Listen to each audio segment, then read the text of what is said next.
deadly new virus has brought humanity to the verge of extinction. With no cure in sight, the world spirals into chaos. Really good. Hoping to escape the madness, Ethan and his girlfriend Emma flee to a remote cabin in the countryside. But on the way, Ethan loses control of the car and they crash. The next morning, Ethan wakes up alone in the wrecked, blood-stained vehicle, but there's no signs of Emma. Confused and injured, he notices a cast on his hand with a red heart and her name written on it. Determined to find her, he sets off on foot through a desolate, ruined world. Every house and building he searches is eerily empty, and it feels like he's the last man alive. Suddenly, an old pickup truck approaches. Ethan calls out for help, but the armed men inside open fire on him. Before they can kill him, someone else starts shooting from a window nearby and kills both the attackers. Then, a woman with facial scars named May emerges from the building. She saved Ethan, not out of kindness, but because she wanted the attacker's truck. After checking that the truck still works, May asks Ethan to help move the attacker's body into the trailer. Ethan agrees, but suddenly collapses due to exhaustion and emotional strain. Ethan wakes up in May's home, which has been modified for survival in a post-apocalyptic world. Solar panels and a generator powered by an exercise bike keep the lights on, though the setup often fails. As a former mechanic, Ethan repairs a broken transformer, slowly regaining fragments of his memory. To test his trustworthiness, May gives Ethan a gun and dares him to shoot her, but he doesn't pull the trigger. She reveals it was a test, the safety was on, and the gun was rigged to hurt him if he had fired. That night, after dinner, May flirts with him and invites him to dance. But as midnight approached, Ethan remembered his mission to find Emma.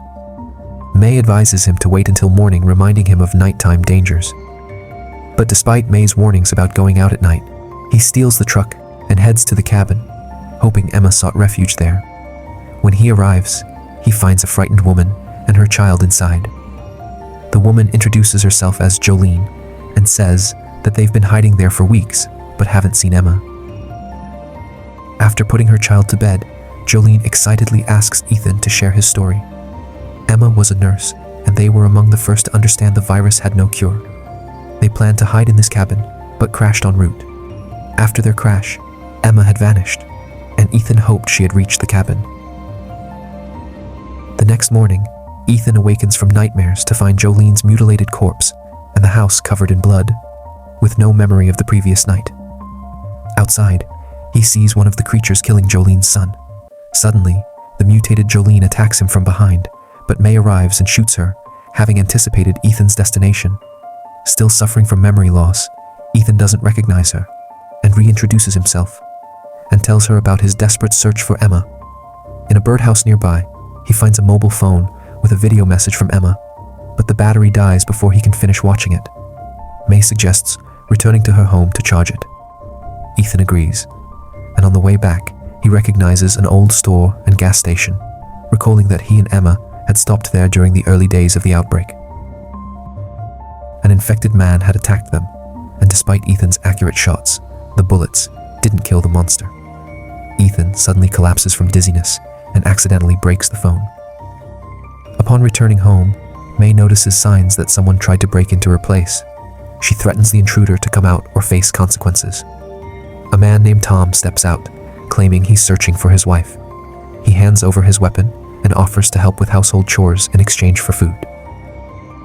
While May prepares dinner, Tom and Ethan chop firewood. Tom excuses himself to use the bathroom, using it as a cover to retrieve a hidden revolver nearby. After finishing their work, Ethan and Tom return to the house for dinner. But after dinner, Ethan loses consciousness and collapses again. Realizing something was wrong, Tom confronts May, only to suddenly feel dizzy himself. May then calmly reveals that she had suspected Tom from the start and had laced his food with a sedative. While he was disoriented, she struck him on the head.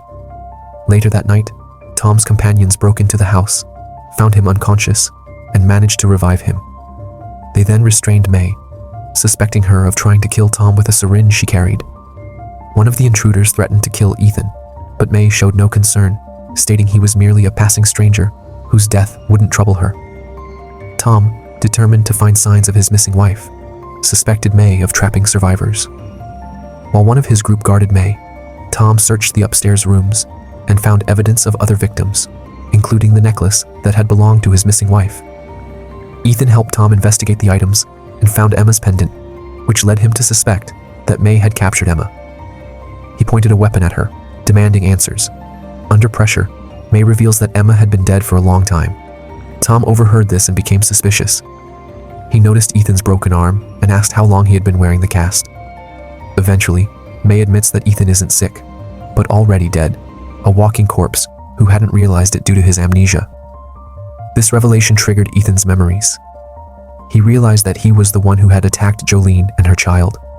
He had murdered them in his monstrous state and then forgotten what he had done. His mind had erased the violent truth that he was a monster who had turned on innocent people. Tom grabbed May's gun and tried to shoot them both, but the weapon was rigged, severely injuring his own hand. The scent of blood caused Ethan to lose control. He attacked Tom and killed him. May was unfazed. She knew Ethan's mind would reset, and he would forget everything by morning. The next day, Ethan woke up in May's home with no memory of the previous night. Once again, he introduced himself, and they agreed to go hunting together, but Ethan also insisted on continuing the search for his missing girlfriend. While walking through the forest, he looked at the cast on his arm and noticed something strange. Emma's name was now inside a green heart, not red as it had been before. This small inconsistency triggered a flood of memories, and he remembers how it all began.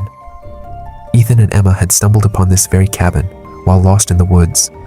Its owner, a man named Kai, was deeply suspicious of strangers. To ensure they weren't infected, he demanded that they undress. After inspecting them, he decided they were clean and welcomed them into his home, offering them a warm meal and introducing them to his family. Back in the present, Ethan demands the truth from May while he dives even deeper into his memories. He remembered the incident at the gas station where he failed to kill the zombie.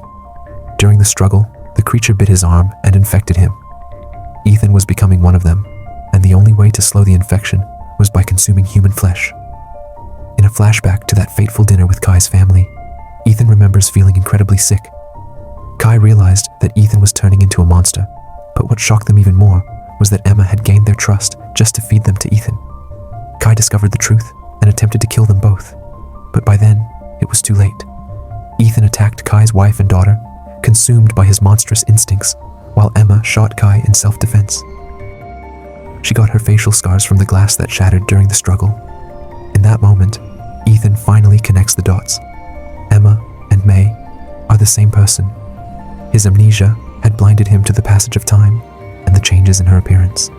Emma had been luring survivors to their deaths for years, turning her home into a trap, not out of cruelty, but out of devotion to keep feeding Ethan fresh human meat and preventing his full transformation.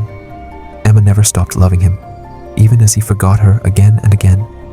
She aged, he didn't, and eventually he stopped recognizing her.